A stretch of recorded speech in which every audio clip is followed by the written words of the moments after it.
OTAs are in the books. That's right.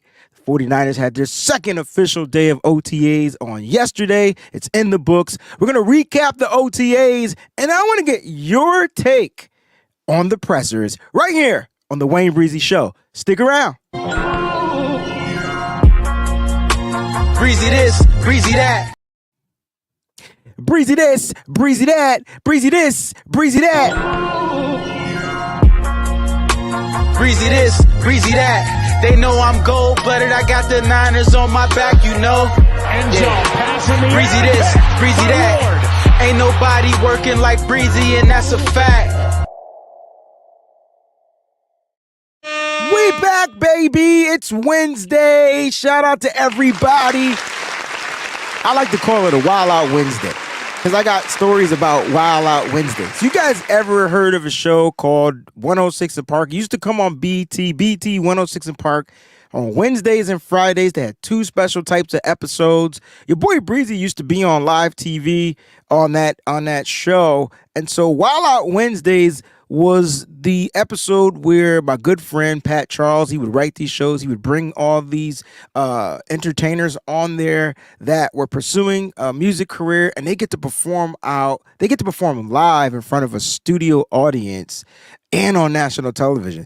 And my band Notorious was the band. That was umpteen years ago. That was over a decade and a half ago. But that's where I get the Wild Out Wednesdays. I love Wild Out Wednesdays. And we're going to have some fun right here on the Wayne Breezy Show. Shout out to everybody that's tuned in. I see a lot of members already in the building as well as subscribers to the channel. So I'm going to show you some love on today. And today we're going to recap OTAs, the day 2 session of OTAs, because the media was there. So we have footage. We got to see Trey Lance throw. We got to see a lot of Sam Darnold throw. We got to see a lot of stuff that was posted out there. Shout out to everybody out there that puts out really great work. Really 2 quick shout outs before I hit the members up like we do at the beginning of every show. I want to shout out my man Sterling. Shout out to you, man. 49ers.access on Instagram. He was putting out videos. I hit him up immediately. I asked him for his permission. I want y'all to know that I'm doing stuff right. And he said, yo, Breezy, please post away. And so he's become a really good friend over the years. He's putting out really great content. If you're not subscribed or following him on Twitter, make sure you do so. All right. 49ers.access, my man Sterling Bennett. Check him out. Really cool dude. Got to get him on the show one day really soon. I'm not sure if he's up this early to do a Wayne Breezy show, but on a Nitty Gritty Niners or on a late show, I got to get him on the show. Also, got to shout out my man Larry Kruger, man, who's out there doing a damn good job. I know many people don't like him, but I love him. So at the end of the day, it is what it is. He's love in my book, but he had a really good breakdown, and we're going to talk about his breakdown on the recap. Now, we got the members in the building. I got to give the air horns to all the members out there. It's your time. It's time to shout out. Shout out to my man Eddie G's in the place to be. What's going on, Eddie? Miss Debbie, I see you out there. I'm going to save yours because you gave a super chat contribution. So give me a second, Miss Debbie. I appreciate you. Shout out to my boy Troy. My boy Troy. That's kind of dope, yo. Kind of like how that pans out. All right. Jax Knox is in the building. She says, hey, Breezy and his bunch. Hey, y'all. Hey, you a member of the Breezy's bunch, so you a part of the bunch. All right. Paul Hope is in the building. What's going on, family? All right. I was on 106 and Park. I could talk a little bit more about that on the Patreon or in the Discord or whatever if you want to know. West Kings, what's going on, family? Peace. Hey, man, I'm still working on getting those CMC shirts done on my website. The moment I get them, I got you, fam. Promise. 100%. All right. Peachy Brown, the one and only. She holds it down. I call her Downtown Peachy Brown because she holds things down behind the scenes. I know you guys aren't seeing her as much on these shows, but she's out there doing her thing. Make sure you show Peachy some love, right? She's out there doing her thing. She's popping up on just about everybody's show. She won't do a Wayne Breezy show, but she do everybody else's show. Yep, just called her out. Good morning, everyone. Hope you have a great day. Let's have a great show. Hashtag BB. All right. Roddy 33 is in the building. My boy Dion is in the building. What's going on, family? What's going on? Coach Cruz is in the building. Shout out to all the members out there. And as the show continues to go on, I got to give the air horns one time for my boy Troy, who has been a member of the Breezy's bunch for 6 months. Again, that's half a year. So he's been holding your boy Breezy down in that silver package, man, for over 6 months, man. Congratulations, man. I hope you continue to stick around, family.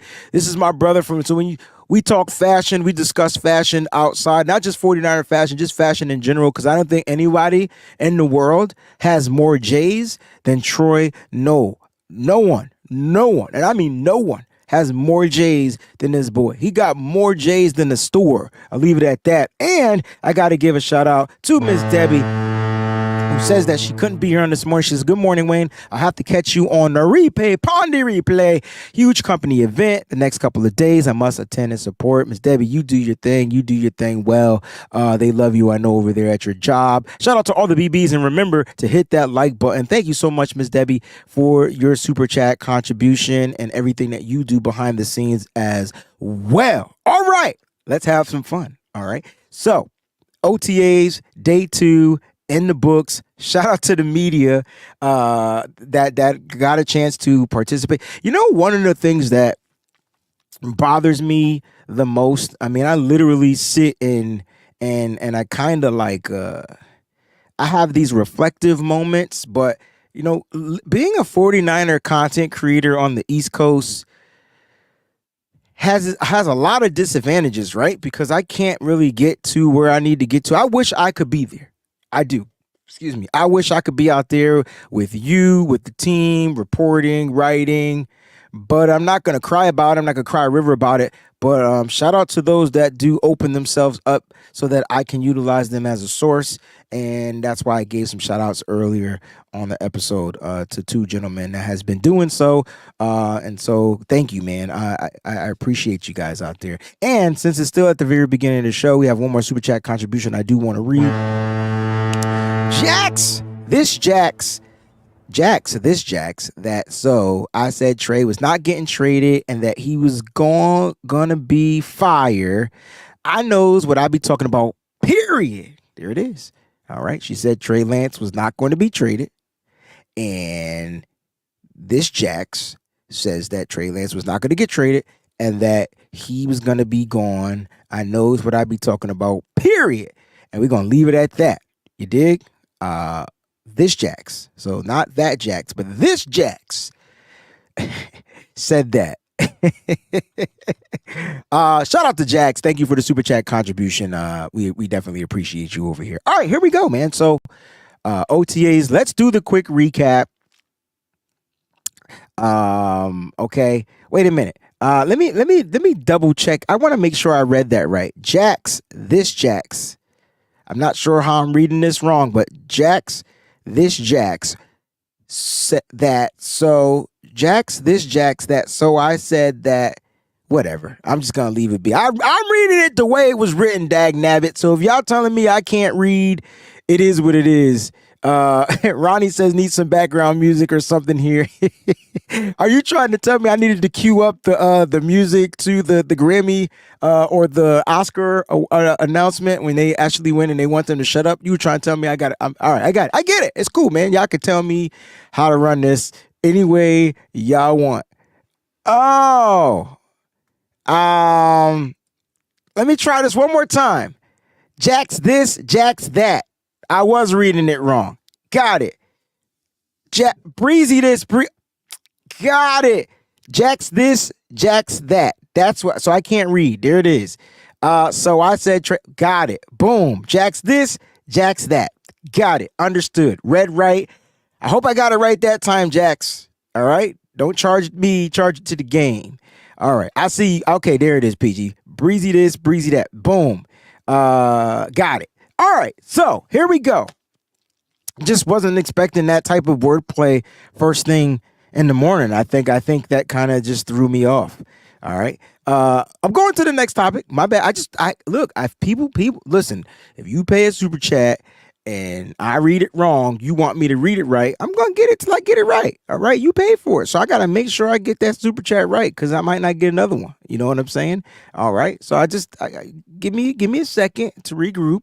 We're gonna do this. All right. So let's talk about the news that broke out yesterday before we get into the recap of the OTAs. I do want to talk about that for a little bit. But Brock Purdy, who was there, Kyle Shanahan spoke and said that, and Brock Purdy spoke as well. We'll talk about that as well. But he will throw next week. Brock Purdy is on schedule to throw next week. Now, the date was kind of like supposed to be June 2nd. All right. But next week, let me just check my calendar real quick, because I'm bad with dates. So don't mind me. So next week, June 2nd is a Friday. There's a possibility he may be thrown on one of those OTA practices. Now, he's not going to be full throttle throwing. I don't want everybody being, but he's going to actually get a chance to pick up the football and things like that and throw. Like, you know what I'm saying? So that's pretty interesting. Like, Brock Purdy, sounds to me, Brock Purdy is kind of ahead of schedule.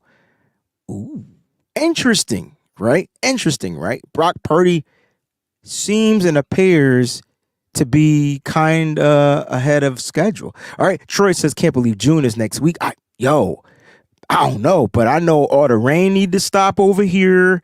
And I need the sun to kind of like button up and stay warm, and all that stuff, because June is the beginning of summer, so it's on its way. Crazy, right, Troy? But how you guys feel about that, right? Brock Purdy's scheduled to throw next week. He's going to be picking up a football and things like that. And so, right now he's throwing the towel. He's going through the motions and doesn't look like anything appears to be wrong with his elbow, which is really good, right? Doesn't appear he has any pain. But again, there's no weight with throwing the, whipping a towel, like there's no weight in it.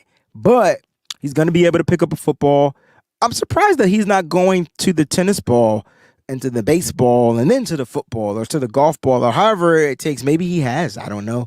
Haven't been there. But he also, Brock talked about like how he'll be here for OTAs, and then, when it's time to go on that 40-day sabbatical, he's going to go back, and train elsewhere. So interesting to see how that pans out. But it just sounds like he's a little bit ahead of schedule, which is good news. And I want people to know that that's really good news that Brock Purdy is like, trending upwards. All right. Because I know a lot of people feel like your boy Breezy be hating on Brock Purdy. I'm in the 49ers chat yesterday during the pressers, and there was just so much hate.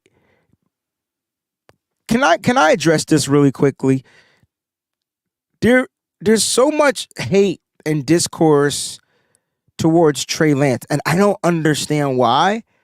And then the moment you say something about Brock Purdy, it's like, I feel like a lot of people aren't hating on Brock Purdy. I think it's more the fact that, hey, he's injured right now, and until he's not injured, can we kind of leave him off the equation and focus on the guys that are actually not injured? I think that at least that's where I'm coming from. So, like, I don't understand how you could big up one person but not big up the other. Like, why does one have to get put down? Why can't they just both be bigged up? We know what Brock Purdy did. We know what Brock Purdy can do. We know who Brock Purdy is, but he's also not cleared to play. Let's let that sink in just a little bit. He just hasn't been cleared to play yet. But Trey Lance has been cleared to play. Sam Darnold has been cleared to play. And to me, that's your competition. Because at the end of the day, Coach Kyle Shanahan, John Lynch has made it clear when Brock Purdy's healthy, he's the guy, right? So I don't see how he fits into the equation of competition if he has been kind of deemed not the starter, but the guy. So we can big them all up, right? You could big up Purdy, you could big up Trey, and at the end of the day, they're both on the 49ers. They're both on the 49ers. Now, I see a lot of people, my man Jason says, I don't want to rush Brock back. Being healthy and NFL ready are two different things. 1,485% correct, fam. 1,485%. It's different.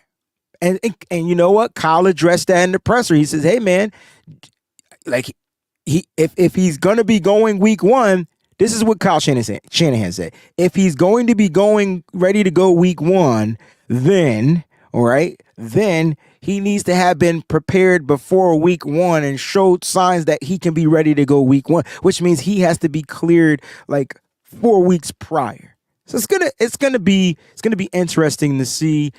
I don't feel like he's part of the controversy. I just feel like, I don't feel like he's part of the competition. Excuse me. I think Brock Purdy's the man. He's proven it, right? And even Trey Lance came out and said it as well. So it is what it is. But you gotta love them. You gotta love them both, right? You gotta love them both. Hell, if Jimmy Garoppolo was still here, I would find love for him. I might not be as infatuated with him or as in love with him, but there will be love for him because he wears the red and gold. But he's gone.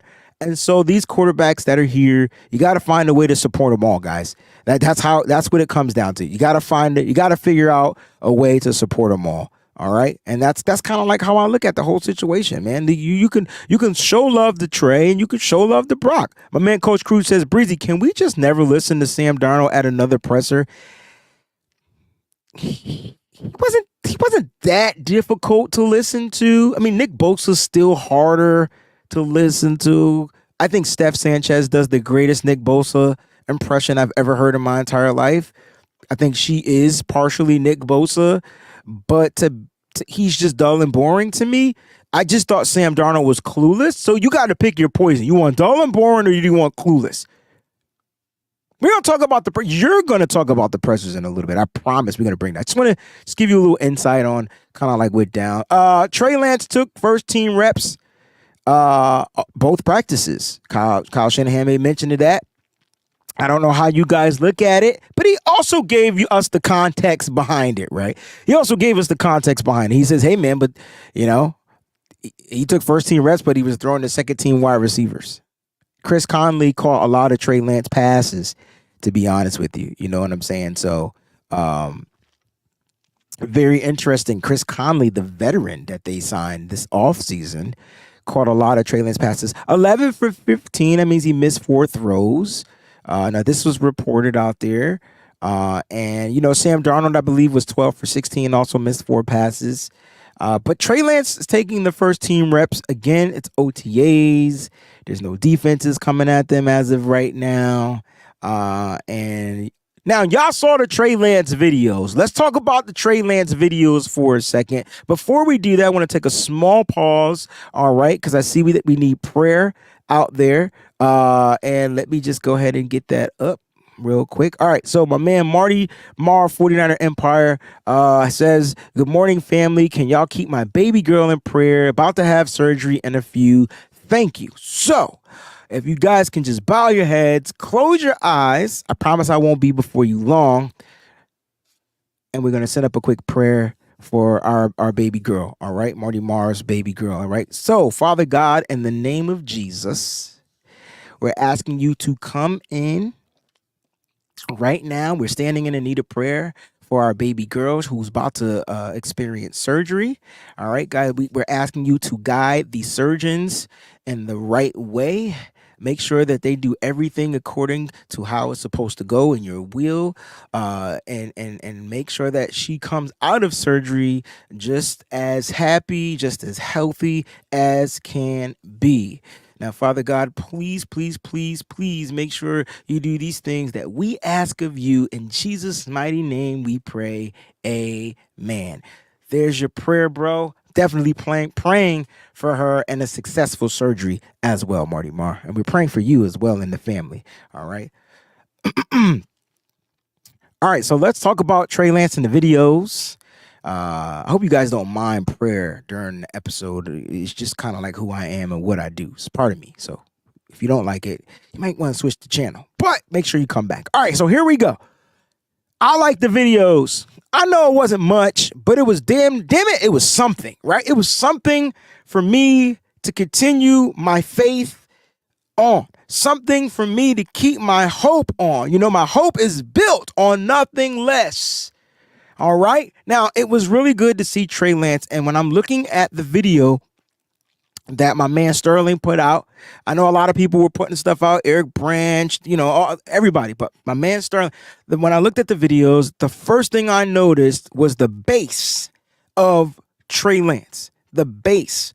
You know, how wide his feet are opposed to how close his feet are together.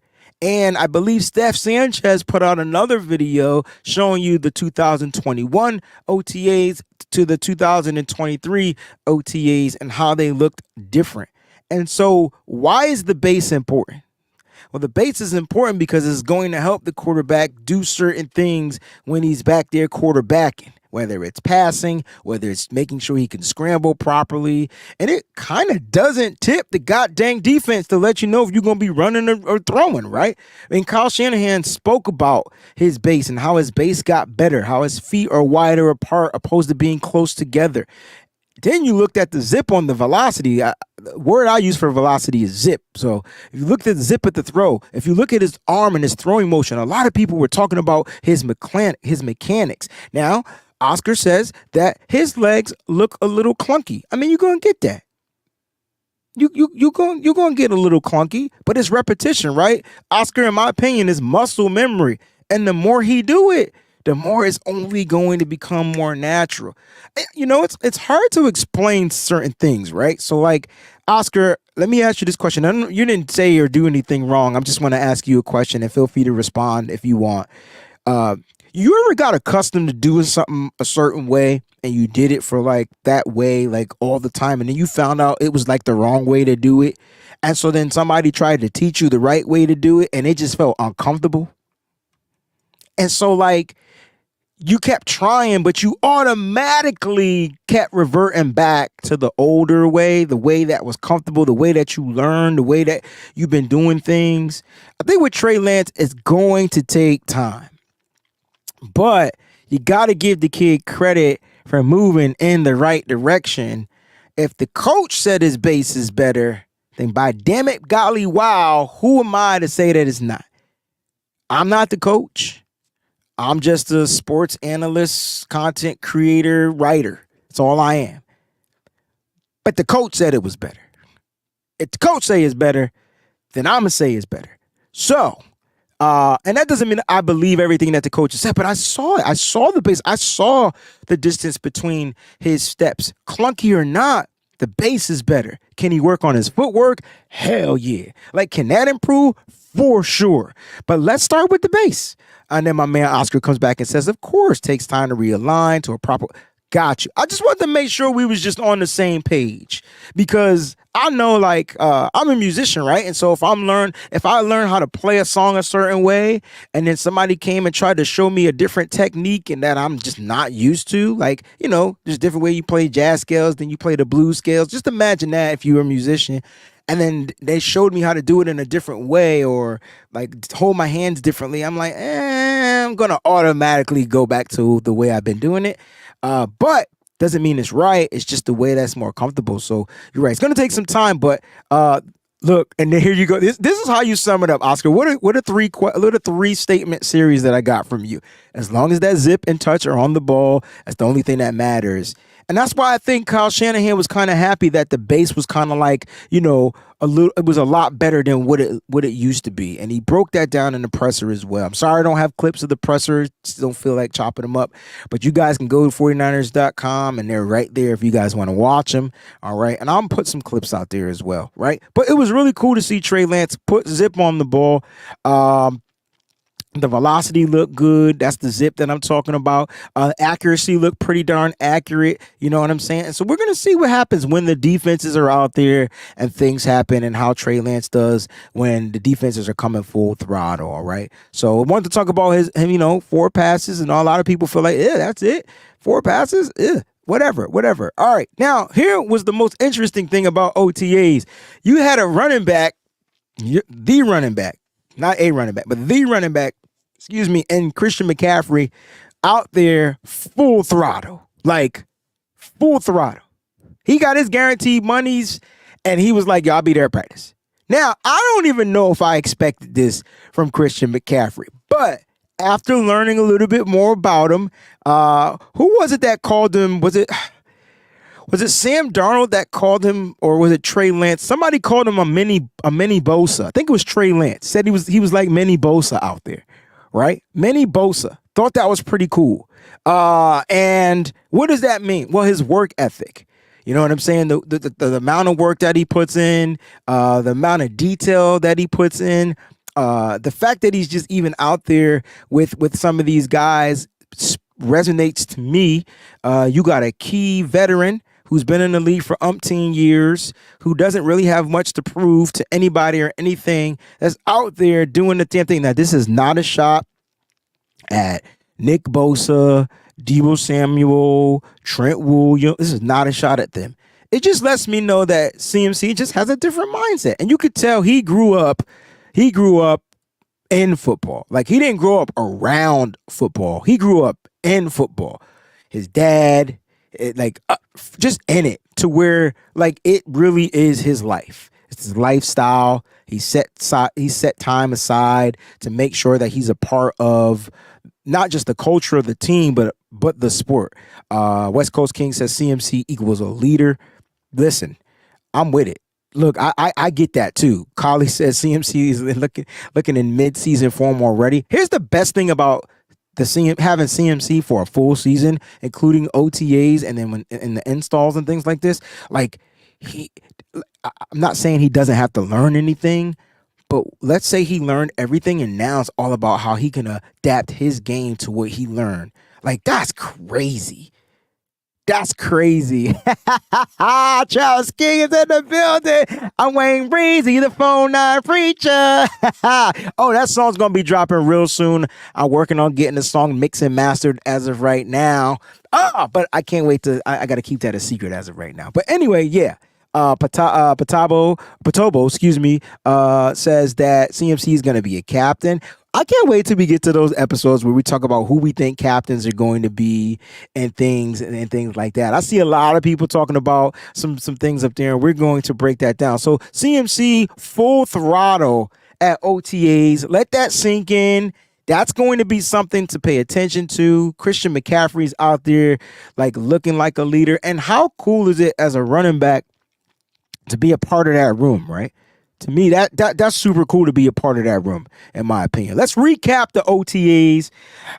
And again, I told you a good friend of mine, my man Larry Kruger, put out his recap, and I just want to go over his recap. Again, I wasn't there, so I have to go off of my reports and what I read, okay? And so there's certain people that I trust and certain people that I don't pay any attention to. He's one of the people that I trust and pay attention to, so let that sink in. Takeaways. All right, from 49ers OTAs. Number one, Lance's motion looked cleaner to me, and he threw fewer wobbly passes. So not only was the motion great, the zip on the ball was good. All right.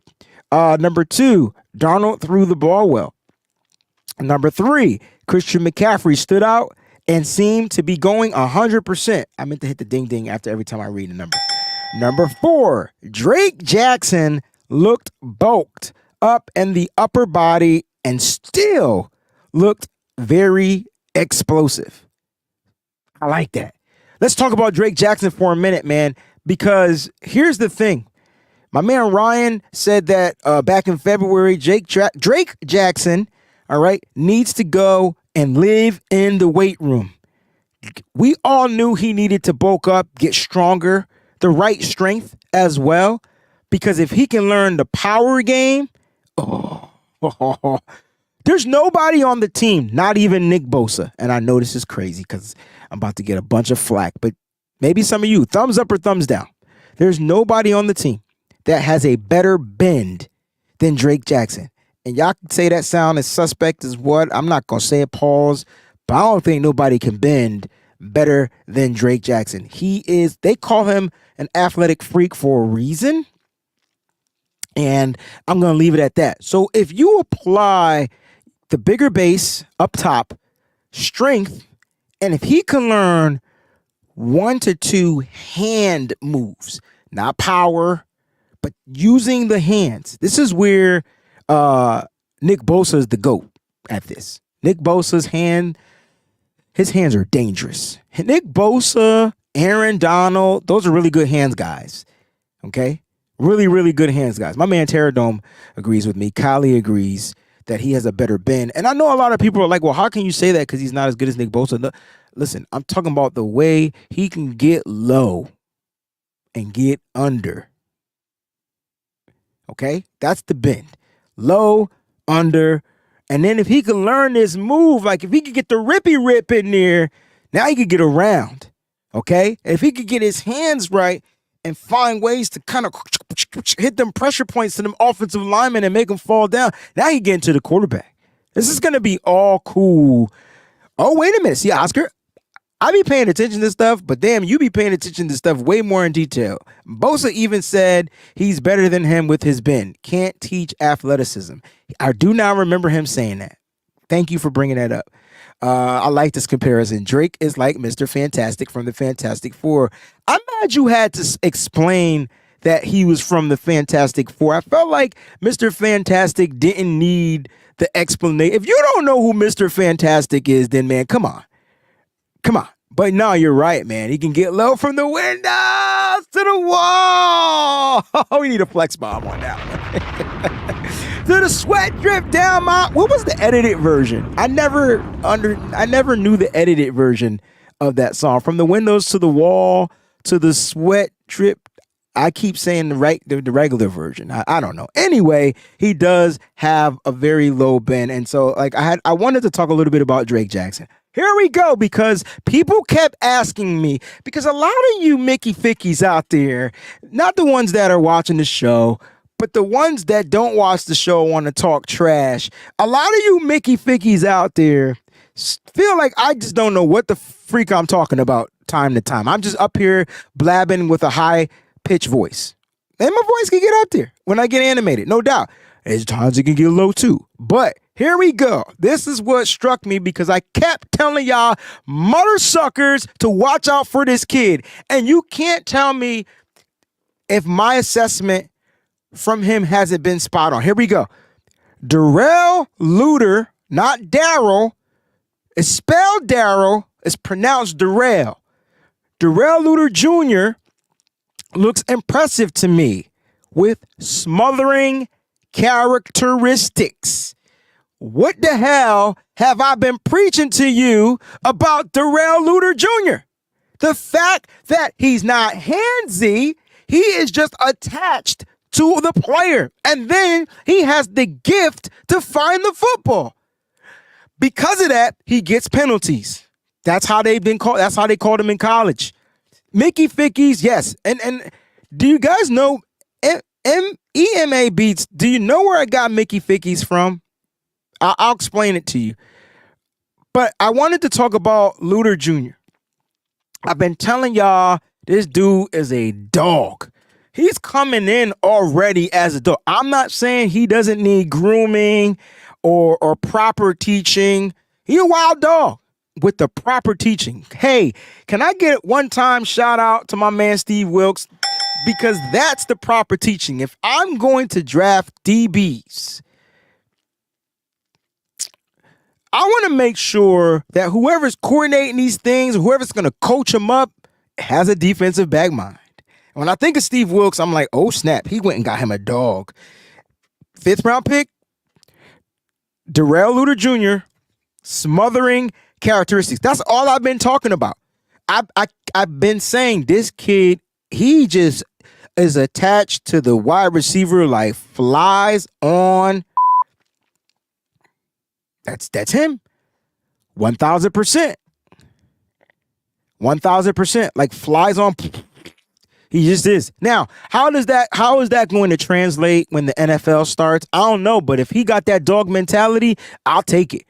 Uncle Scott, what's going on, baby? I think Luter Jr. will start at some point. Uncle Scott, I'm saying, and I love you, Kylie, because I wanted to talk about Isaiah Oliver, who is the dog that they brought in. They brought in this dog. This dog was a free agent roaming around, and they went and got him. And now he growling. What do I got the growl sound? It's gonna be yeah. Guys, make sure you like this podcast, this broadcast, this whatever you want to call it, man. Hit that like button if you haven't already. I truly would appreciate it.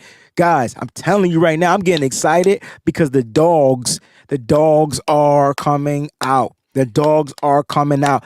And so here we go. Very close, Oscar. I'm going to get to that. Isaiah Oliver will probably be your starting nickelback this year. And I'm for it. I'm for it. But Darrell Luter Jr. is an outside guy that can play inside. He had probably one of the best Senior Bowls that I've seen. Like, again, he was smothering a lot, but he had one of the best Senior Bowls. All right, because I'm going to open up these phone lines in a second, so let me get through the rest of the points. All right, here's another guy. Here are three guys. Backup defensive lineman, Waggy, Marlon Davidson, and Davis really stood out. Let that sink in. Backup defensive lineman, Spencer Waggy, undrafted guy out of North Dakota State.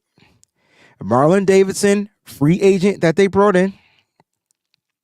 And Davis really stood out. You guys are probably like, who the fuck is Davis? His name is Kalia Davis, and he was a draft pick last year. Unfortunately, they drafted him injured. He started the season on the NFI. He ended the season on the NFI or the IR, whichever one you want to call it. But either way, he didn't play last year. Kalia Davis, mother suckers. All right, that's who we talking about. All right. Kinlaw. Here's a Kinlaw sighting. Kinlaw looks too light to me. Extremely lean.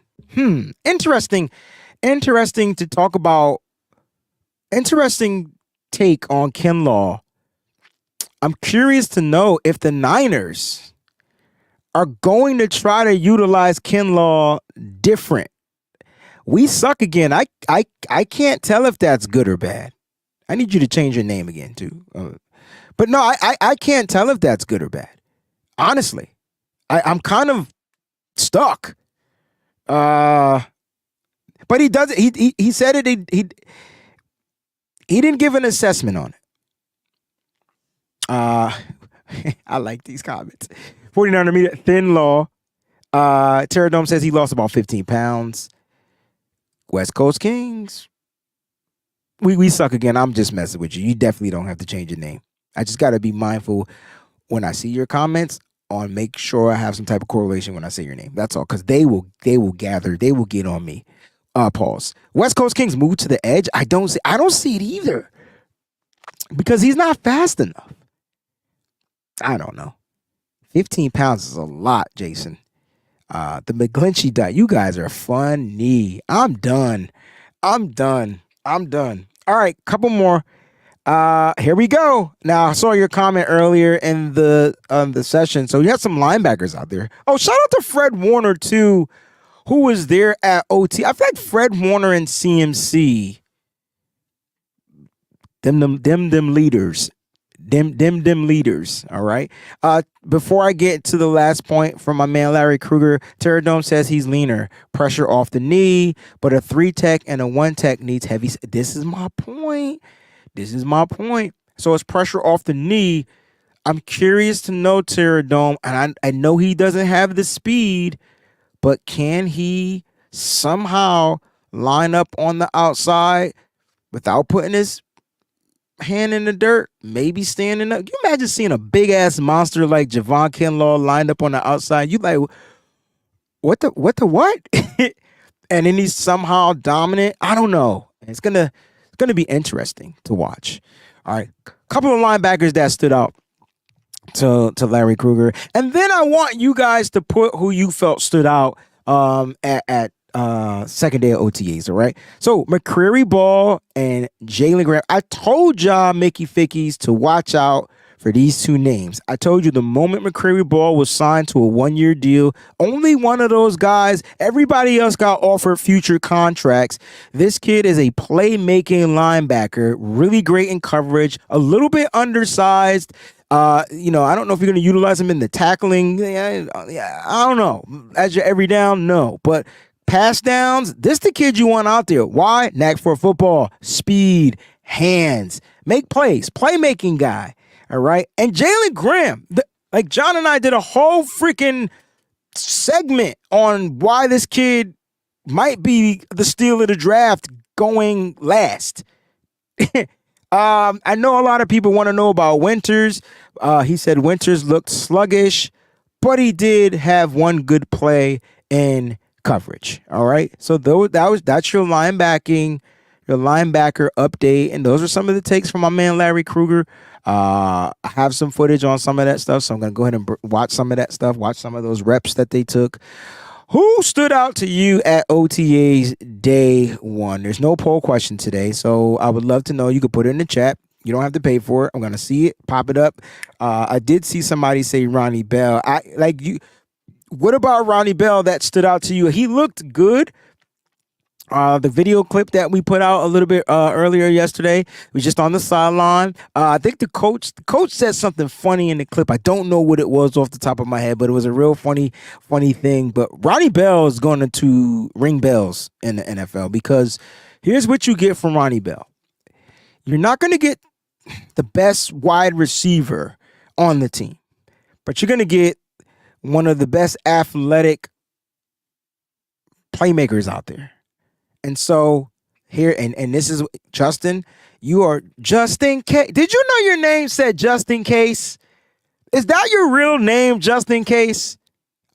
Tell me that's not your name. Tell me you are a Jaheim fan. Please tell me you're a Jaheim fan. Just in case I don't make it home tonight. No, so here we go. Bell doesn't drop balls. Pause. But he doesn't drop passes. He does have really good, sure hands. All right? He does have good hands. My man 49er Media says Moody looked good. A lot of Moody's out there.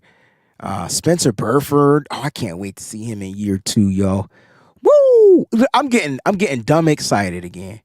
I'm telling you, he was balling. Listen, you can't.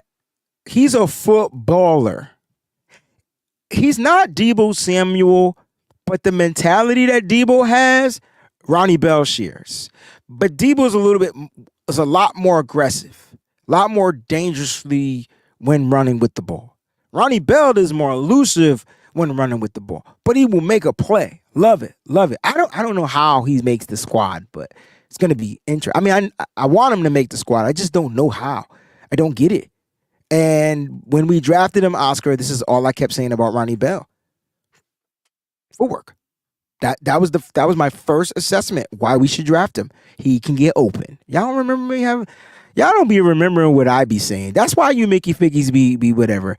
I didn't see how. I heard that Jair Brown looked good, but the fact that he looked good, no one even commented on it much. But that was the comment. Like, that's what I heard about Jair Brown. Okay, so if you need to know, I heard that he looked good out there. So yeah. All right, listen. Now, after the practices at OTAs were the pressers. Now, what I want to do for this segment is one by one, I want to get your take on the pressers. Here's the kicker. You can only pick one to discuss. All right, you could pick one to discuss. You'll have about 2.5 to 3 minutes to discuss it, because I want to get as many people on here I can in the next 20 minutes. All right, so does that sound fair to you guys? Shut up, Collie. Let me. Can I live? Can I live?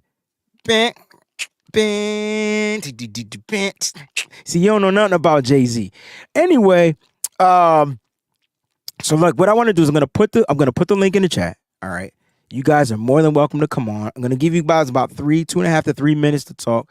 There were Kyle Shanahan and all 3 quarterbacks spoke. So there are 4 pressers. You get to pick which one you want to give me your take on. All right. And this is kind of cool. I think instead of me breaking down pressers here, I'd rather get your takes on the pressers. Let's have some fun with today's show. The link is in the chat. All you got to do is click on it. And while you're there clicking on the link of the chat, all right, please do me a damn favor and hit that god dang like button. And before I bring my brother on, Mickey Fickies, I grew up, okay, watching. I went to the movies. And if you guys don't know, movies used to come on television after they were in the movies for a long time. There was a movie called House Party. Now, House Party in the movies was a lot different than what it was on TV. So when I get the word Mickey Ficky, it might have came before this movie, but the first time I heard it was in House Party when my man Pee Wee was like, yeah, you Mickey Fickies, because he couldn't say the MF word. That's where Mickey Ficky comes from. All right, so I just wanted to give you a quick little history. It was House Party 1 on top of that. Dion, what's going on, baby? What's good with you, Breezy? How you doing, man? I'm doing Gucci, man. OTAs are here. 49ers football is back. Man, and I'm blessed and highly favored, my brother. That's awesome to hear, man. That's all I want to hear. You know what I'm saying? The blessed and highly favored is what really matters. I'm happy that OTA is here. But my segment I want to talk about is Kyle Shanahan. Okay. We all know Kyle speaks in riddles. You know what I'm saying? Kyle ain't never going to tell you nothing straight up, straight out. He never has. He never will. But what I heard from Kyle was, if Brock is healthy, he's our starter week 1. That's what I heard out of his mouth. Let me explain something to people out there. I love Trey Lance. I really think that kid has a ton of talent. I think he can take this offense to places it's never been. I think he could take it back to when, they was throwing bombs in Atlanta when it comes to Julio and Matt Ryan and all that. I think that Trey Lance can do all of that. But the main issue is Kyle ain't going to let it happen. Kyle is sold on Brock Purdy. He saw what he needed to see. That's all he needed to see. And there was nothing in there. I mean, look at what he said. For the first 2 days, Trey Lance took all the first team snaps. It's not really a big deal. We'll make sure we even that out. Hold up. I was the number 3 overall pick that you chose, but we about to even this out with pretty much a bust from USC. That's what you're telling me. I got to even it out with Sam Darnold. Come on, man, get up out of here with that. To me, it's disrespectful. You can't draft somebody that high and then tell me I got to even it out with a nobody. I done told y'all many a time, and I know y'all think that this is wrong, but USC quarterbacks are trash in the NFL. The most relevant. Let me explain. The most relevant USC quarterback is the one we make fun of, Mark Sanchez. You know why? Because Carson Palmer did everything he did for all them years, barely even won a playoff game. At least Mark Sanchez, though he was very Jimmy Garoppolo-esque in riding the train of the defense, at least Mark Sanchez went to back-to-back AFC championship games. Carson Palmer can't even say that. USC quarterbacks fail in the NFL. They do. And if you find there is not one that has succeeded, there's not one that's even won the Super Bowl. I'm just speaking facts. Please tell me when I'm lying. I can't. But Carson Palmer was the best USC quarterback to play in the NFL. Yes. In recent history, Carson Palmer, as an overall guy, he was the best. But what I can tell you is he still didn't. I mean, hey, Mark Sanchez got that over him. Hey, y'all call me Buffalo all you want. I went to 2 AFC championship games. What did you do, sir? To be fair, though, Mark Sanchez ain't do shit. Them defenses. No. But that's why I made the comment, Breezy. He was very Jimmy Garoppolo-esque because he rode that defense. Jimmy won a game. Mark Sanchez ain't never won a game. What playoff game Jimmy win? Oh, I ain't say a playoff game. I'm just saying Jimmy could win a game. Won games. Yeah, he did. Every time Jimmy got to the playoffs, he was damn near hurt. But Jimmy hands down beat at least one team, maybe even 2. And let Collie tell it'd be 3 or 4. You know what I'm saying? I get that. So Mark Sanchez ain't never won a game. I know he got playoff wins. But man, that Darrell Davis defense, what was his name? Rex Ryan. Them defenses were scary. Yeah, they stout. You didn't want to play them. That's how hard they were. But I'm just saying that what I heard out of Kyle Shanahan's mouth was, if Brock is healthy, he's ready to go week 1. That's my guy. I don't care nothing about what Trey Lance is doing. What I saw from the video clips that I seen from Trey Lance throwing is that his motion looks a lot better. I've heard his footwork has grown tremendously. And the number one thing that we do in life is you surround yourself. So it's an old thing, the people you surround yourself with is who you become. So if I surround myself with the Josh Allens and the Patrick Mahomes, that's who I'm looking to be.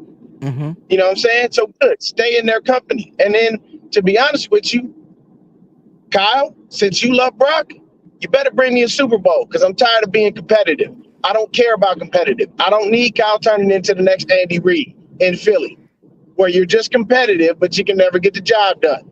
You love Brock so much, you put him on that field as a starter, you better get the job done. Because Okay. we, as 49er faithful, want that six on Barty. We don't really care how we get it, we want it. And you better deliver on it.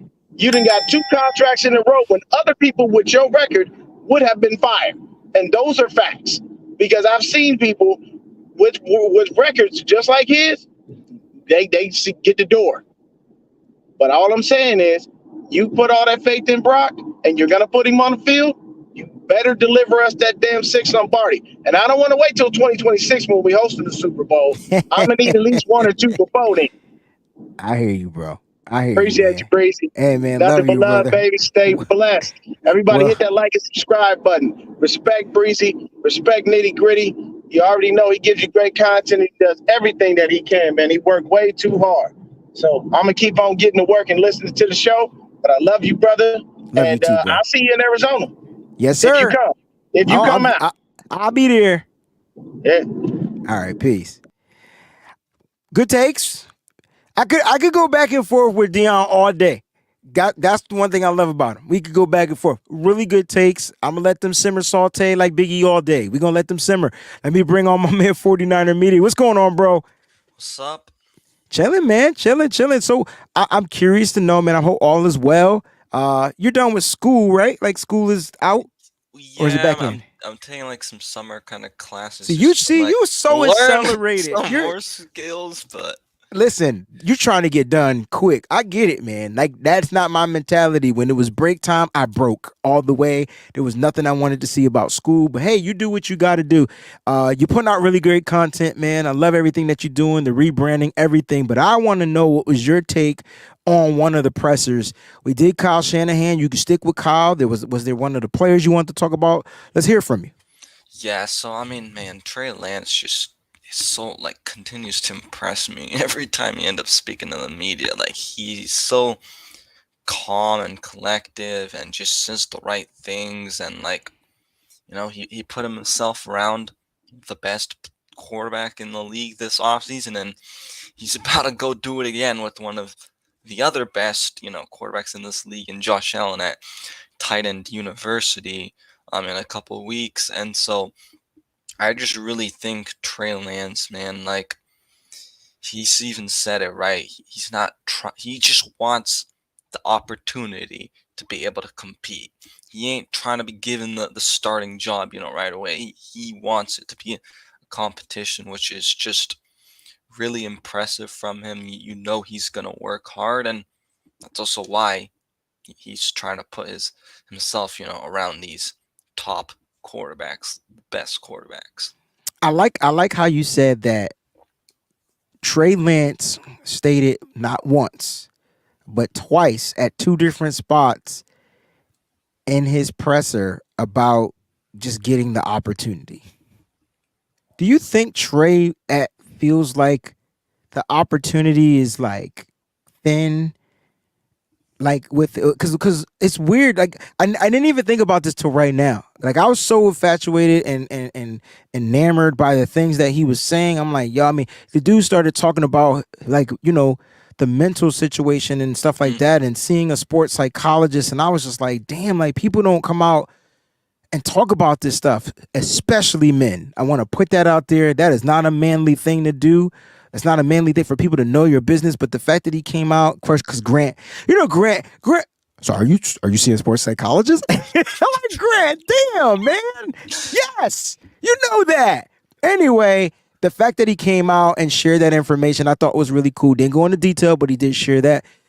But he did mention, being able to compete 2 times at 2 different occasions. What were your thoughts on that? Um, yeah, I know you asked kind of about the thinness too of like, does he kind of have a thin leash or does he feel like that? I just think that he welcomes the competition and that, like he again, just doesn't want to be given the job because that whenever there's competition, that's gonna usually bring the best out of people. And so, that's the thing with Jimmy Garoppolo, dude. Like when he was on this team, who the hell did he have behind him? Nobody was gonna take his fucking job, bro. Like you had freaking C.J. Beathard and Nick Mullins. They weren't gonna take your job. And so again, I just think it brings the best out of Trey Lance. Just Trey Lance is a humble kid. His parents, his family's just done him right, taught him the ways, and that's why he's such a good kid. I agree. He definitely speaks really well. He's not enamored by the lights, by the cameras. He does get agitated if you ask him the same question that he felt like he's been answering over and over again, but doesn't everybody? That's why I couldn't be in the limelight like that. I'll send you a text message. But yeah, like Trey just seemed like really poised. He seemed poised at the pressers. He's poised in the pocket when he's out there. I know this comes back down to the opportunity, but it seems like Trey is getting the opportunities. He's in there, and for your coach to speak highly of you, and I know that we all know that Brock Purdy is the guy. Like we know that, but to still know that that's the guy, and then the coach still speaks highly of you. Oh well, yeah, he's improving a lot. Like you can see it in his base. You can see this. You can see that. He already had the work ethic, and now he's doing this. He's working out with this trait. Like so, that's good, right? Yeah, definitely. Because even something like it's crazy because he even said it. Like Brock's proven it. He's done it.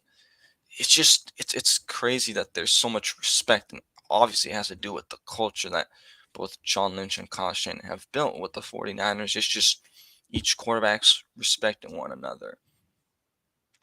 I agree with that, right? So the culture is amazing here, and the one thing that Trey Lance didn't take from Brock, because I got to get my man Terry Normal here. The one thing that Trey Lance didn't take from Brock was that Brock went out there and did it. And I thought that was amazing because even in coming here and to compete, like I ain't taking nothing away from that young man. That boy went out there and he put his money where his mouth was. He was about it. He didn't just talk about it. He was actually about it. I wanted to make sure I said that right. And then he bigged up Brock. But in the same statement, he went back and said, "But I'm here to compete." And so, like, Trey Lance, to me, understands the situation that's going on.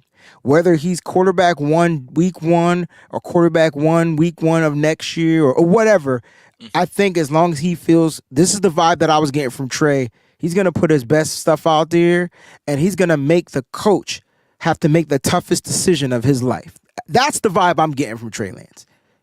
Yeah, no, I definitely agree because Trey Lance, again, he was welcome in the competition, and I just, man, he is, I think, ball out. I think, obviously, something that we didn't really know about with Patrick Mahomes right when he was working out, because all we saw was the throw-in video, and he kind of mentioned that in his presser that he did kind of get some, bits and pieces, from Patrick Mahomes, just about the game of football, about the NFL. So, yeah, I agree, Breezy. I really think Trey Lance is going to put all his effort out there, and we're going to see different Trey Lance and a better Trey Lance.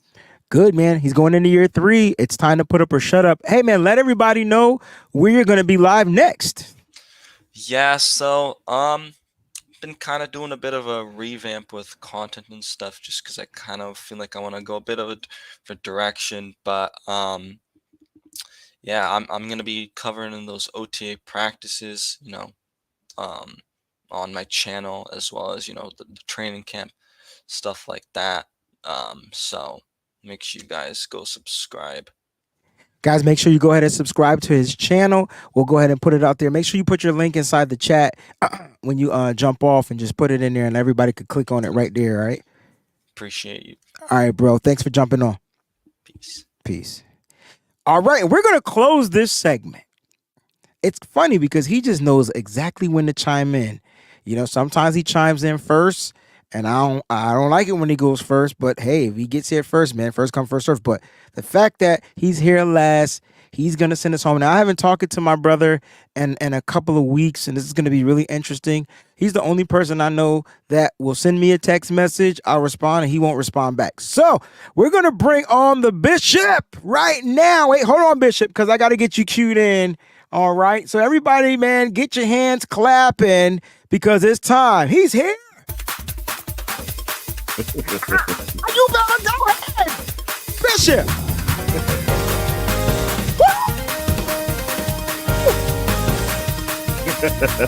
They ain't doing this on their shows. What's going on, Bishop? My man, Wayne Breezy, man. You always come with it, man. I love you, man. I love you too. Shout out to everybody in the chat. OTAs have begun. We're starting to see substance. And not everybody just talking about style points. It's time to get ready for the nitty and the gritty. We're going to find out who are the imposters. We're going to find out who the posers. We're going to find out if you're real or do you just feel. Let's get it right. Let's get it rolling. Man, everything y'all have been saying, the energy and everything you've been saying about Mr. Trey Lance, our boy, is 100% correct. He has put it together. I looked at the tightness of his, the compactness of his release as he comes from down there. It's not dropping below his waist, adding to a more unstable loop. He's got the knee bent a little bit more upon release. Nice high elbow. I just study the greatest that ever did it, Tom Listen, Brady. take your time and kind of break the mechanical part down of a successful quarterback opposed to an unsuccessful quarterback. Because Trey Lance has been unsuccessful. Well, I don't want to say unsuccessful because he hasn't had that time, but was inconsistent. God, that's the word. He's been really inconsistent. How does these things that you notice, because you're a football mechanical guru, every position. I feel like you played every position in your life and you can break it down. How does this help him become more consistent? I think that's what people need to hear. Okay. A lot of it came, Breezy, after I saw Michael Jordan playing golf in the finals in 1992. I went out immediately and said, what is the GOAT doing playing golf during the finals during that day? And then he went out there and proceeded to whip Charles Barkley. I went and got some golf clubs, started playing golf. Golf is the most meticulously mechanical thing you can ever try in life. And you're going to take lessons and you're going to bang thousands and thousands of balls. You're going to look at yourself on tape. You're going to do everything. Pause. You're going to do everything trying to get this little white, I don't want to say ball, spherical object down the middle of the fairway and on the green and putting for two. And it'll wear you out. Real golfers know exactly what I'm talking about. So it lended myself to look at the techniques of everything I do, whether it's a boxer throwing an overhand right, whether it's at my job watching somebody type and take something in their ear. I said, you got a wasted movement there. Hold on. We got to be quicker and get these calls out. So let's cut that process. Let's get this in here and just put your keyboard here and put that screen there. I do this with the quarterbacks, and the GOAT quarterback coach is Dr. Tom House. He was the coach of Tom Brady as well as Drew Brees and several other guys. And he breaks it down scientifically why a ball has got to be thrown a certain way and things you got to hit and things you can't miss. This goes even further back. I was tweeting Colin Kaepernick. Colin, get with Tom House. You've got a leak. You've got a leak, dude.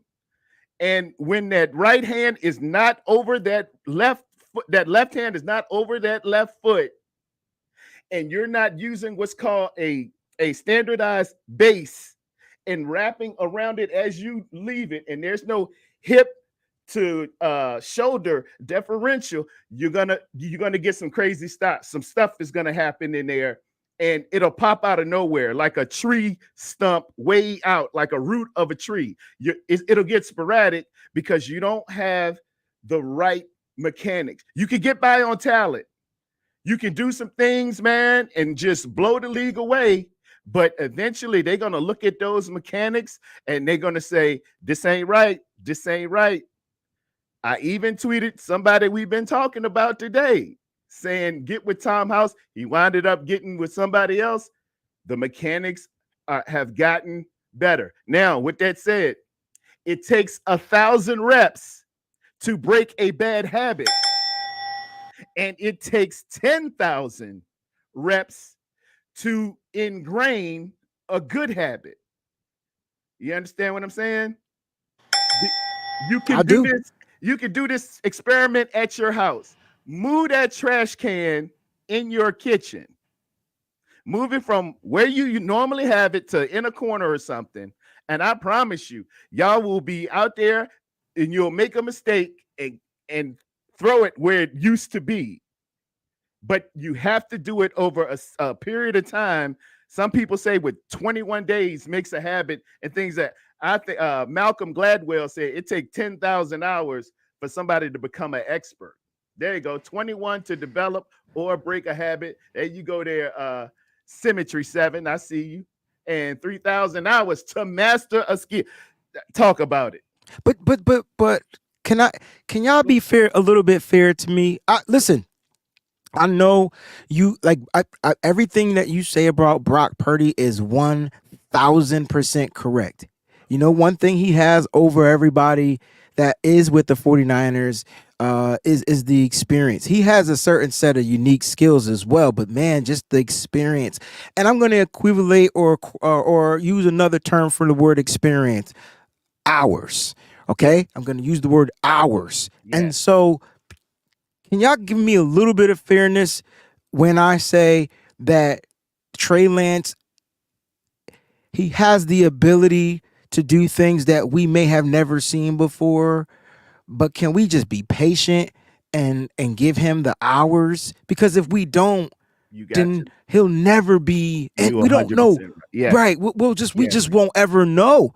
Breezy, and so, yeah, he'll be a bust because we didn't give him the hours. Now, in a perfect world, Terra Dome, you draft a quarterback with some hours. In a perfect world. Yes. But I think the plan that Kyle Shanahan had was we got Jimmy. Trey can learn. Cool. He can imitate. I don't know why you want somebody to learn under Jimmy, but that was the plan. Then you gave him they gave him the keys, Terra Dome. Yes. And then what happened? He got hurt. Yeah. And then not only did he get hurt, Jimmy got hurt. That was their backup plan. So then they had to go to their backup plan, and then he just threw here's the monkey wrench in the whole show. Dude, I'm gonna be 100% with y'all, man. If you go back and look at this film, Brad Graham, who's awesome. Amazing. He went back there and looked at that film, man. Brad was all about, hey, Trey has got to get in there, give Trey a chance, give it this. And like you were at that Miami game as well, right? Yep. He said he was at the stadium, but we went back and looked frame by frame on that film. And he said, hold on, that looked like a regular throw when I was at the stadium. But look at what he did here.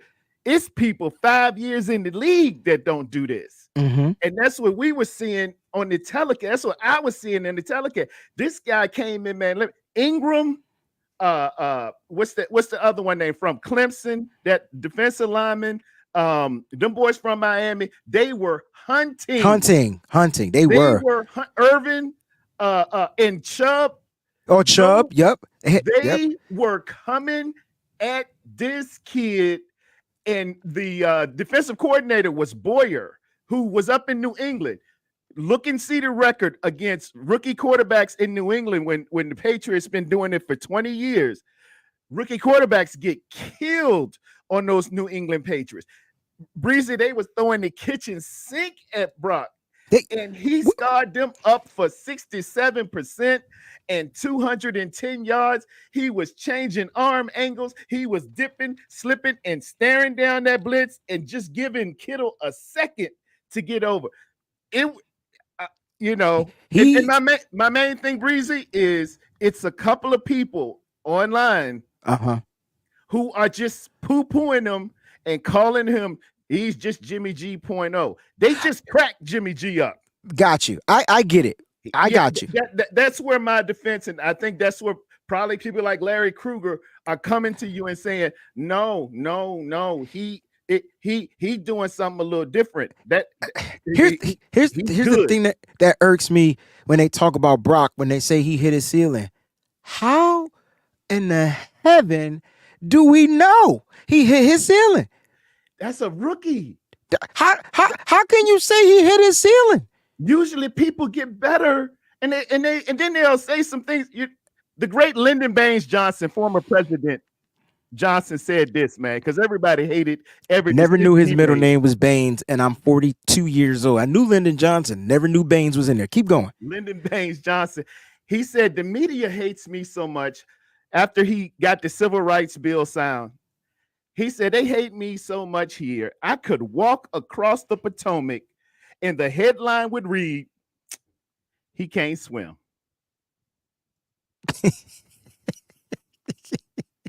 No matter what this kid did, it's people that, and I understand you love Trey Lance. I do. You might love Brock Purdy. I do.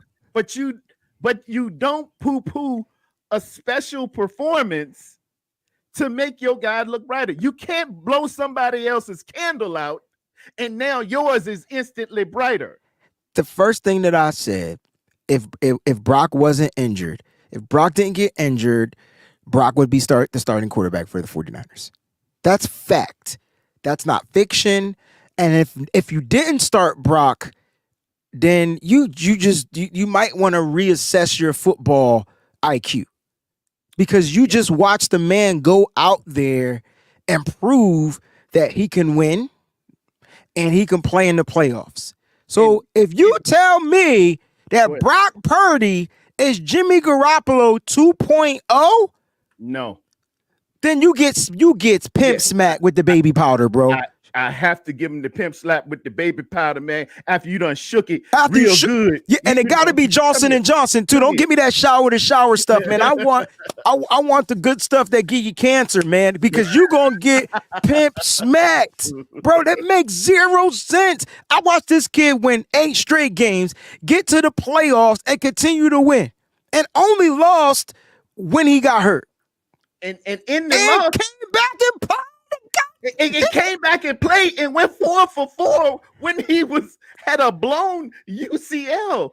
We just ain't seen nothing like that from no rookie, man. I've been watching games since 1975, Breezy.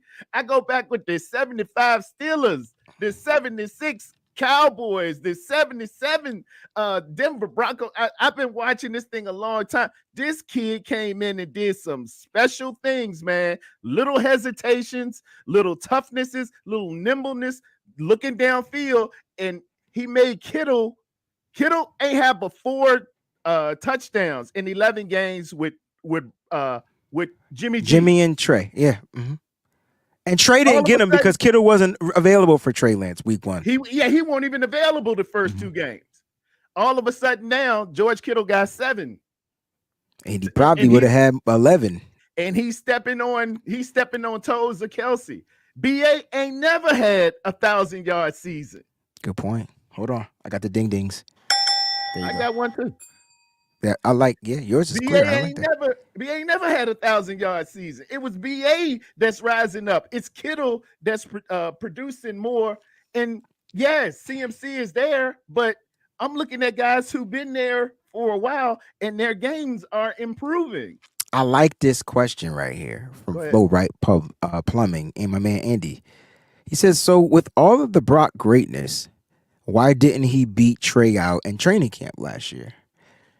He sent Sutfeld packing, but The plan was to get your number 3 guy reps up in there. Stop. Reps. That was it. That was the plan. That it was simply the plan, and you were comfortable with Brock being a third string. And Yeah. and let me answer one more time for those that can't read or struggle reading in between the lines why Jimmy Garoppolo was re-signed. Now remember, he was still under contract. Jimmy Garoppolo was not a free agent. He also didn't have any guaranteed money because that ran out. So he had to sign something.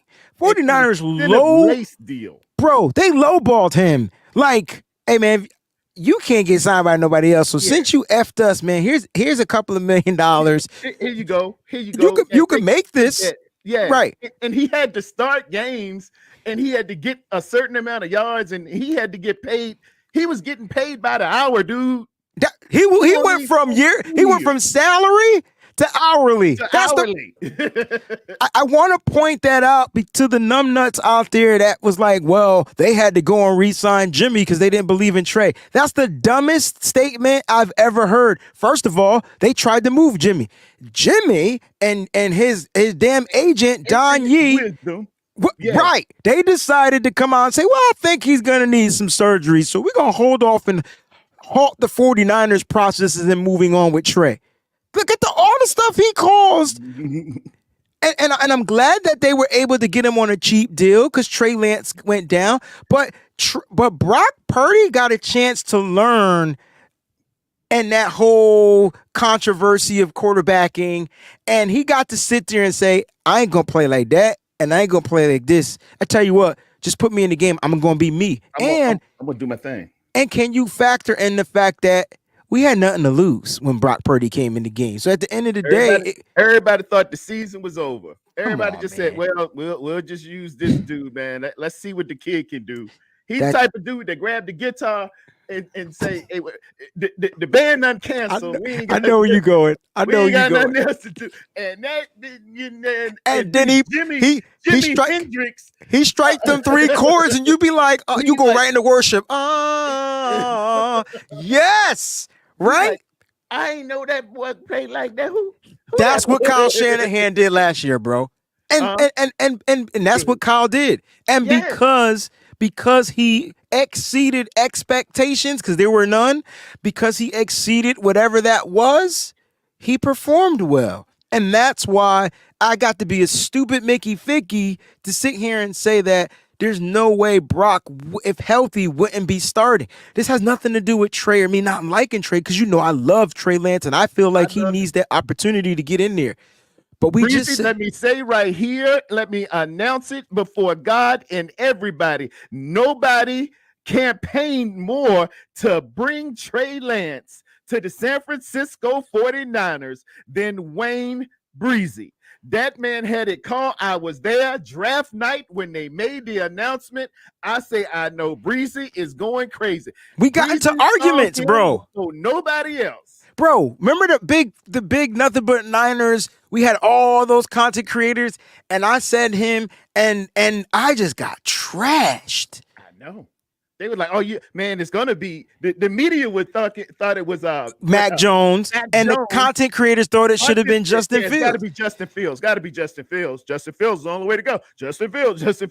I ain't know who. I was like, my boy Wayne said it's gonna be the kid Trey Lance. I said, well, let me just. He just fit the definition. I was listening to Kyle, and he fit that mold of the definition because Kyle always wanted somebody he can mold. Yeah. And that is what Trey Lance is. He's moldable. Yeah. So maybe Brock Purdy isn't as moldable, but he's coming in already with the preset package. So now all the coach got to do is utilize what he's great at, make him greater. With Trey Lance, you get to mold what you're trying to create him to be. The one thing he could do is get the ball down the field. So you ain't got to teach that. That's not a teachable thing. Trey Lance knows how to locate man coverage and gets the ball to his man, 50-50 ball, boom, boom, boom, man, got to go get it. Yes, that's good. But you don't do that all game because you're going to throw your goddamn arm out. You got 65 plays in the game. We're going to take 4 shots downfield, maybe 5. Right. Everything else, dude, 60 times. 30 times we might run it, but it's about 28 more times. You're not just gonna get and play throw the ball down the field. It's like a No, driver. it's impossible. This is not backyard football. Yeah. Hey man, you go deep on that side. You go deep straight down. You stick. You're right. 4 verticals every time. 4 verts. 4 verts. Yo, my arm gave out after the 3 verts, bro. Like, but no, I mean, I'm glad you came on because I wanted you to talk about your assessment and Trey Lance, because I know I don't think people understand your take on, you want great quarterbacking. And it doesn't matter who the player is. It's the player that goes out there that shows you the consistency. And I'm trying to get people to understand, like, it's not that you do love Brock Purdy, but you also love Trey. And both of these guys are exceptional, wonderful young men and sneaky athletic. They're beautiful guys, man. Both of them believers. I'm crazy about both of them. I want the very best for both of them, but we are not going to poo-poo what that young man did. Those 6 games regular season and 2 playoff games. 8 games. Dude, he beat playoff teams. You know, that was Miami. They went to the playoffs. Tampa Bay, they went to the playoffs. Seattle, they went to the playoffs. The Commanders, they got back their number 1 pass rusher that week, and they were a playoff team the year before. So was Vegas. We went down there, man, in Vegas, New Year's Day. You know what millionaires do in New Year's Eve in Vegas. You came out flat. We got down by 10 points. We needed somebody to put up 37. And here's the kicker here. Common opponent with Jimmy G, who played down in Mexico and played an excellent game. Brock Purdy plays Arizona. Brock Purdy's percentage was 75. Jimmy G's 68. Brock Purdy put up 3 touchdowns throwing, 1 running, same as Jimmy G. But Brock Purdy had a 141 passer rating, and Jimmy G only had a 129 or 130. Common opponent, same team, same everything. So don't come and tell me, oh, he just like Jimmy G. He right. You know, you can throw anybody back there. It's Cal's system now. Now you're moving the goalposts. All right, is it Cal's system? Who executes his system best? All right, well, you know, he can't throw downfield because he had an interception. Hey, they're gonna find deficiencies and everything. I'm dealing with this conversation in my Celtics group because everybody wants Jaylen Brown gone, and I'm just like, you better not get Jaylen Brown gone. But there's no way I can. I'm tired of defending it because they only look at the plus and minus. They only look at and so I'm like, okay, you're right. Cool. He could be gone. You let him go, boy. He'll be in purple and gold. 42 a night. 5, 6, 7, 8, 9 assists a night. Rebounding. Go ahead. For Jaylen Brown, I want him to go because I know he's tired.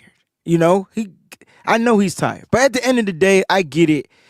Because my man Callie says, listen, they both have inconsistencies in their game. Listen, no quarterback in the NFL is perfect. Not even Patrick Mahomes. Except they just love some Patrick Mahomes. Let me just. But he's not even perfect. Patrick Mahomes, oh Lord, Patrick Mahomes, dude. You know, for people say we don't have a franchise quarterback, dude. Sometimes he's not a franchise quarterback until he takes the franchise to the Super Bowl and wins it. Yeah. You got to let him breathe. Yeah.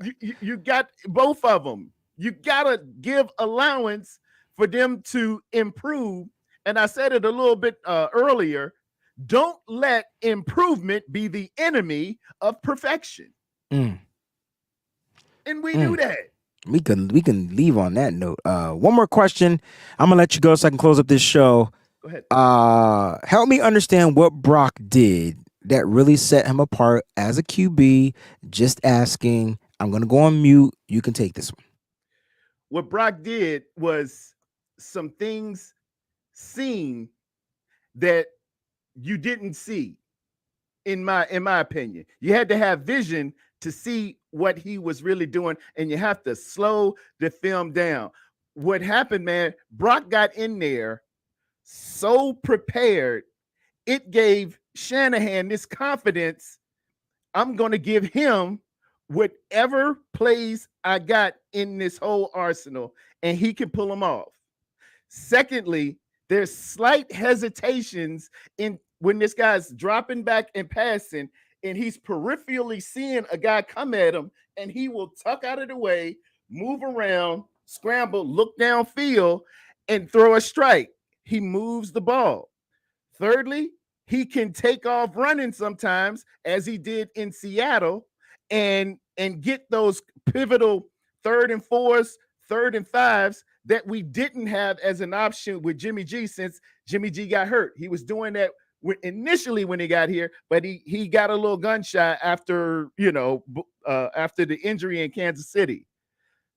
Fourthly, Brock is tough as nails. He got cracked in that Tampa Bay game, and I guess that woke him up. He was like, I got to get that. I think he injured an oblique. So that was his welcome to the NFL moment, because he skated by in Miami. He was good. Yeah. And then he that Tampa Bay. I know we beat them bad, but we killed him. He was 76% and put up 33 points in them. We went from a 24.5 average with Jimmy G and all the weapons to a 33.5 with Brock Purdy. There was an increase in it, and he gave a confidence to these guys, man, that you can believe on me and shut the F up in the huddle. I don't care if you're going to the Hall of Fame or not. It's just a combination. He threw. I did a whole silhouette challenge on my Twitter, man, lining up 28 instances where he is the same height and weight as Jalen Hurd, all the way down to what people say about him in the scouting report. Both of them had 80 touchdowns in college. Both of them were multi-sport athletes. Both of their dads were both in the, heavily involved in their careers, everything down to percentages. Both of them played in the Big 12. Both of them recruited by University of Alabama. But the Eagles fans will say, we got a franchise quarterback. 49ers fans, hey, he walked on water, but he can't swim. That's the difference. I got you. Jan says, wasn't the oblique injury when he lunged for a first down fully extended? Nah, the oblique is when he didn't slide his protection to the right. I know he got woke up. So I forgot who it was that came off the edge. It was Mike McGlinchey's side. That's what it was. But I think Mike took the outs or went in. Whatever. He got cracked in them ribs. Boy. He got up, but the injury was there after that moment. It was enough for when he got up. They said, "You all right, man?" I think I remember the play you're talking about though, Jan, because he dove and we were like, "Why would you do that with an oblique injury?" I think that's kind of like what that was. But now he got cracked off of an outside defense. I think it was a linebacker blitz or a defensive end. I can't remember who. Shaquille Barrett. There it is. Yeah. He was what doesn't symmetry know? But that's what it was. It's kind of like he went untouched. Brock was supposed to run the hot route and didn't get the ball out, and crack, snackle and pop, snap, whatever you say it. But listen, Turadome, thank you for being here, bro. I appreciate it, man. God bless you, man. And same here. Prayers up for Sean and Kanan, both Sean and yes. Kanan. I hope everything went all right. He was bruised for our transgressions, wounded for our iniquity. The chastisement of the peace was upon him, and by his stripes we are healed. We are healed. Same goes for Marty Marr, man. I know, hey, surgery ain't no deal. When it's your baby, hey, I know. I know the deal. I know the deal. But it's gonna be all right. Hold on to his unchanging hand. There it is. Thank you, Wayne Breezy. God help welcome. you. God keep you, brother. And God bless you, bro. Thank you. That was fun. It's always exciting when I open up the daggone show. I got to do it more often. I promise I'm going to do it more often because I like getting the other personalities on here. They just make the show go like that. And they give me some real cool insight. So thank you for being a part of that. Happy birthday shout out to the one and only Jordan Mason. Today is his birthday. He turned, I don't know, but today is his birthday. So happy birthday to Mason. I'm sure you guys are going to send him some tweets, some IGs, and, wish this brother a happy birthday, man. Young stud, young stallion is what I like to call him, because he's going to be in the stable and be ready to go at some point with the San Francisco 49ers. When his number is called, he always goes in there and does what he needs to do. So happy birthday to Jordan Mason. And if there's anybody else's birthday out there, happy birthday to you as well. I miss singing happy birthday, but I felt like I only sing happy birthday when your birthday is actually on the day of a live show. So if you don't tell me, then I don't know. But happy birthday, Mason, man. We appreciate everything that you do out there for the faithful. All right, man. Listen, great show.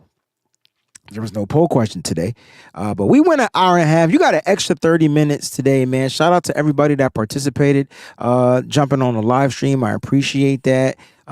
We truly appreciate you over here, the Wayne Breezy channel. It's growing. It's growing. It's growing. It's actually growing a little bit more rapidly now than what I expected. And thank you. Thank you for your continued support. Feel free to become a member of the Breezy's Bunch. All you got to do is click on the join.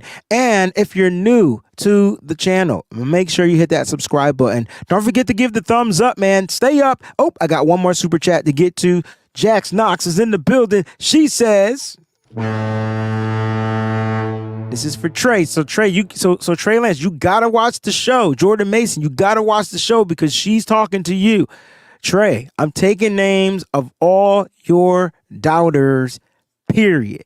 All right. So if you're a doubter, she's writing your name on that scroll or roll, or however you want to call it, man. Jax, thank you for the super chat contribution. Guys, I love y'all, man. I'll see you back here on Friday with the one and only, the great John Chapman. And speaking of John Chapman, I don't have his commercial because he ain't got me in it. So what I'm going to do is tell you a little bit about it, all right? I'm petty like that. And if you guys haven't known, you know now. Now you know. If you don't know, now you know.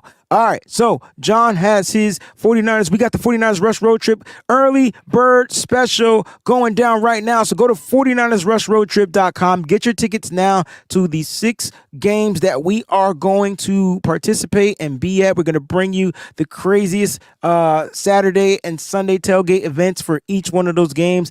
I'm going to see you guys in Pittsburgh. It's going to be a great time. I've canceled my plans for that weekend to be there with you, so you better show up, because if not, I'm coming to find you.